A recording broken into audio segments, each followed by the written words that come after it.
Defensive हे मलाही कधी कळालं नाही की भाजप का निवडणूक आयोगाचे बाण आपल्या अंगावर घेतो. कदाचित कुठंतरी अपराधाची भावना असेल. देतात. आज मात्र स्वतःच निवडणूक आयोगाच्या विरोधात बोलायला सुरू केलेलं आहे. उशिरा लक्षात आलं त्यांचं. भाजपमध्ये काय झालं की आता पगारी प्रवक्ते झाले ना, पहिल्यांदाच शीर्षाला आले. पगारी प्रवक्ते काय बोलतात ते असंच बोलणार, दुसरं काय. तुमचे सहकारीत माफ करा आहेत ते. त्याच्यामुळे एक प्रकारे प्रवक्ता त्या फलटणच्या केसमध्ये काय बोलला होता हे संतापजनकच गोष्ट आहे. संवेदनाच नाही ना त्याला, कसली संवेदना असते. आम्ही एखादा विषय मांडतो, तो कार्यकर्ता जर प्रवक्ता असेल त्याला संवेदना असते, त्यांना काहीच. मुळात असं आहे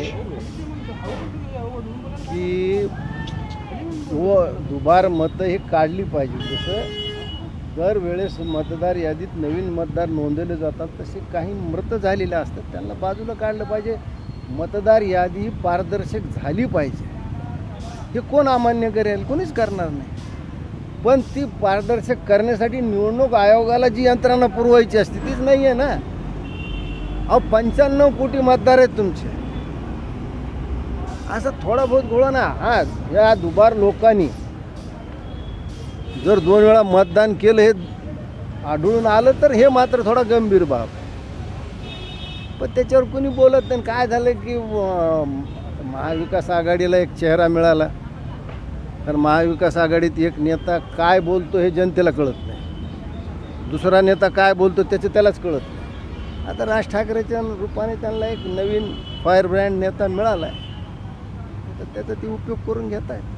कोण याच्यावरनं प्रचंड वाद होत आहेत. आता पाशा पटेल असं म्हणतात की धनुभाऊ आणि पंकजाताई दोघेही खरे वारसदार आहेत, डुप्लिकेट कोणी नाही आहे.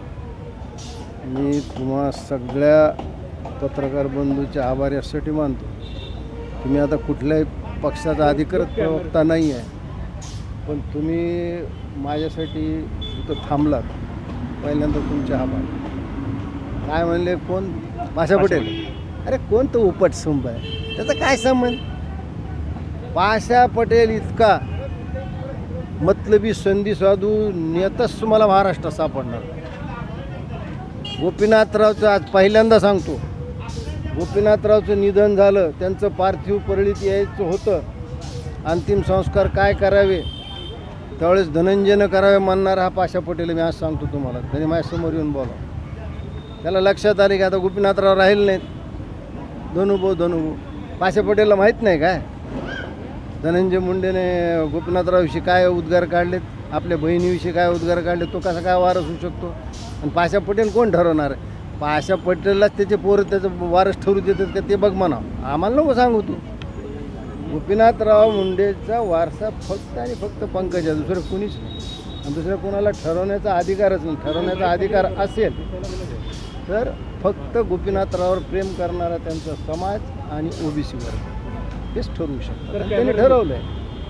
बघितली त्या मुलांसोबत, 2 मुलांसोबत, तर अनेक गोष्टी बाहेर होऊ शकतात. मला त्या बहिणीचा आदर आहे, त्यामुळे मी ते चॅटिंग सांगू शकत नसते. एक प्रकारे रुपाली चाकणकर असतील, जयकुमार गोरे असतील किंवा अन्य काही लोक असतील, हे सहज त्या महिलेच्या चारित्र्याविषयी बोलताना दिसत आहेत. आता जयकुमार गोरेचं लोकांनी काय काय नाही दाखवलं.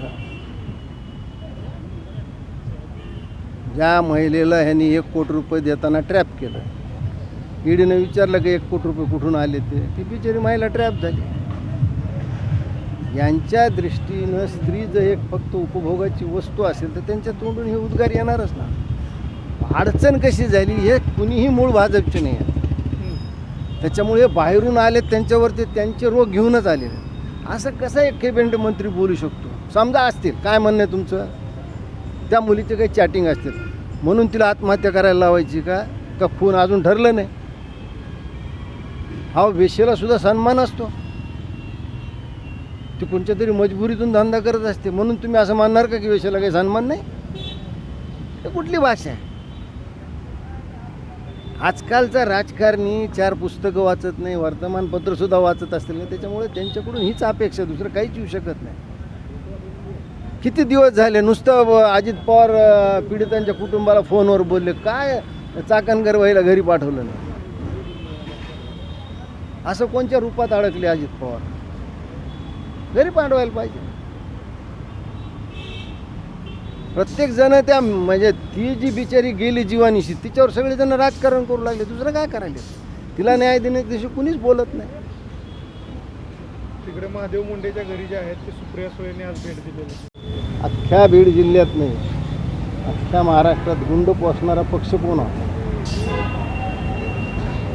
आता हे वेगळे झालेत म्हणून काय झालं? मग ते गुंड तर काही इकडं झाले काही तिकडं झाले, हेच होते ना. अख्ख्या बीड जिल्ह्याचं राजकारण कोणी नाचवलं? गेल्या महाराष्ट्राचं कोणी नाचवलं? यांनीच नाचवलं. आता सासूदपणे तुम्ही भेटायला चालला. त्यामुळे म्हणलं नाही की याच्यात कुणीही आता मागे राहिलेच नाही. तुम्ही आत्ता एस आय टी स्थापन करताय, एस आय टीच्या चौकशीत ते निर्दोष असले तर हरकत नाही ना. पण कित्येक गरीब लोकांवर शेकडो बोगस केस घालणारा हाच माणूस आहे ना. मग हा कसं काय तुम्ही त्याला क्लीन चिट देऊ शकता? अशा पद्धतीची माणसं जर तुमच्या भोवती गोळा होतील तर पक्ष बदनामच होणार, दुसरं काय होणार आहे? आपण आता सोलापूरमध्ये आहात. सोलापूरचे पालकमंत्री जयकुमार गोरे त्यांनी